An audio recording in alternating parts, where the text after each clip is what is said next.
The wind howling across the frozen expanse of the Arctic carries with it stories older than recorded history. In this landscape of unforgiving ice and endless winter, survival is not merely a matter of endurance, but of profound ingenuity and deep harmony with nature. Out of this stark beauty emerged a masterpiece of human engineering, an artifact so perfectly adapted to its environment that it has remained fundamentally unchanged for thousands of years. This is the Inuit Qajaq, the traditional hunting boat known globally as the Kayak. Long before the advent of modern naval architecture, the indigenous peoples of the circumpolar north were crafting vessels that defied the lethal chill of the Arctic Ocean. The Qajaq was never mass-produced or drawn from a standardized blueprint. Instead, it was custom-built to the exact physical dimensions of its user, transforming the hunter and the vessel into a single, seamless entity. The length of the craft was historically determined by the span of the builder's outstretched arms, while the cockpit was measured by the width of their hips. To run a hand along the frame of a traditional vessel is to feel the landscape itself. In regions where towering forests do not grow, builders relied on the ocean's offerings, viewing driftwood carried by distant currents as a rare and precious gift. They combined this weathered wood with carved bone and antler, utilizing every available resource with a deep sense of reverence and resourcefulness. The construction of this vessel is a meticulous process that begins long before a single piece of wood is shaped. The frame was lashed together not with rigid nails or screws, which would undoubtedly snap under the immense pressure of ocean waves, but with highly flexible animal sinew. This brilliant adaptation allowed the boat to flex and yield to the water, absorbing the violent shock of freezing swells rather than stubbornly resisting them. Every knot tied and every joint fitted carried the immense weight of life and death. In waters where a sudden capsize could mean hypothermia within minutes, structural integrity was paramount. The watertight seal, historically achieved by stretching the skins of bearded seals tightly over the wooden skeleton, had to be absolutely flawless. A single error in craftsmanship could leave a hunter stranded, making the act of building a deeply serious endeavor rooted in absolute precision and care. Beyond the physical mechanics of the build, the process is steeped in a profound spiritual alignment with the natural world. The Inuit belief system holds that animals offer themselves to hunters who demonstrate respect and gratitude. Crafting the Qajaq with ultimate care and beauty was a way to honor the seal, the walrus, and the whale, ensuring that the delicate balance between humanity and the environment was maintained. Yet, to view this process merely as boat building is to miss its most vital function within the community. The creation of a Qajaq is a profound conduit for intergenerational knowledge transfer. It is in the dusty, wood-scented workshops and communal spaces where the true magic happens. As seasoned elders sit beside eager youth, their weathered hands guiding younger, less experienced fingers. There are no written manuals here. The curriculum is oral history, shared muscle memory, and quiet observation. Within these deeply personal interactions lies the very essence of Inuit cultural heritage. The elders do not simply teach how to bend wood or stitch skins. They impart elder wisdom that encompasses the spiritual and practical realities of Arctic survival. As they work side by side, they tell vivid stories of past hunts, of sudden shifts in the sea ice, and of the intricate behaviors of the animals they respect so deeply.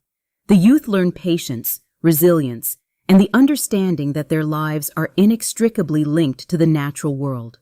This dynamic beautifully illustrates the Inuit societal value of Inuit Qajaq, a foundational concept emphasizing respect and care for others, and the paramount importance of relationships.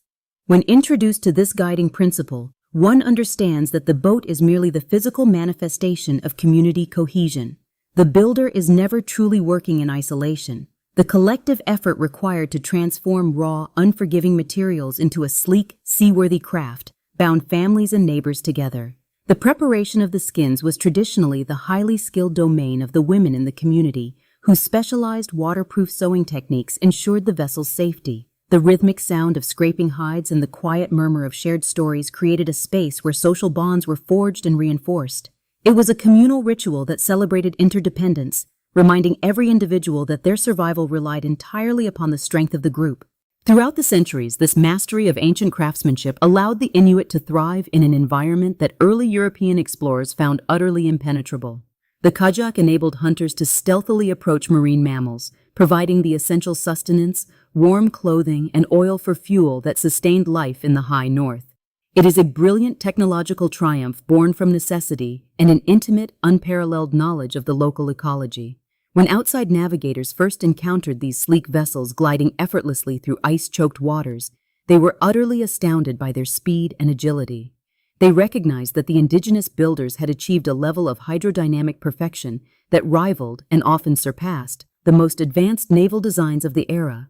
The Qajaq was a testament to the genius of a people who turned the harshest conditions on Earth into a canvas for innovation. However, the relentless march of the 20th century brought profound and disruptive changes to the Arctic, threatening to sever this ancient lineage.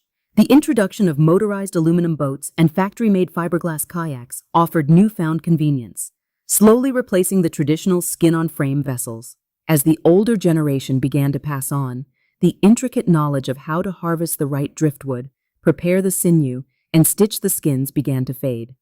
The decline of this practice represented much more than the loss of a traditional tool. It signaled a critical threat to the transmission of cultural identity. Without the shared space of the building process, the natural bridge between the elders and the youth weakened. The stories tied to the craftsmanship lost their immediate context, and the profound connection to the ancestors, once felt in the very grain of the bent wood, grew distant, leaving a silent void in its wake. Recognizing this profound cultural erosion, a powerful movement of reclamation has taken root across the Arctic in recent decades. Communities are actively choosing to revive the art of Qajaq building, not out of a simple rejection of modernity, but from a deep-seated need to reclaim their narrative and heal historical wounds. Grassroots programs have been established to bring the elders and the youth back together, intentionally recreating the sacred spaces of learning and connection. In these modern workshops, the dynamic of intergenerational transfer is beautifully resurrected. Teenagers with smartphones in their pockets sit alongside octogenarians, united by the shared task of steaming and bending ribs for a new wooden frame.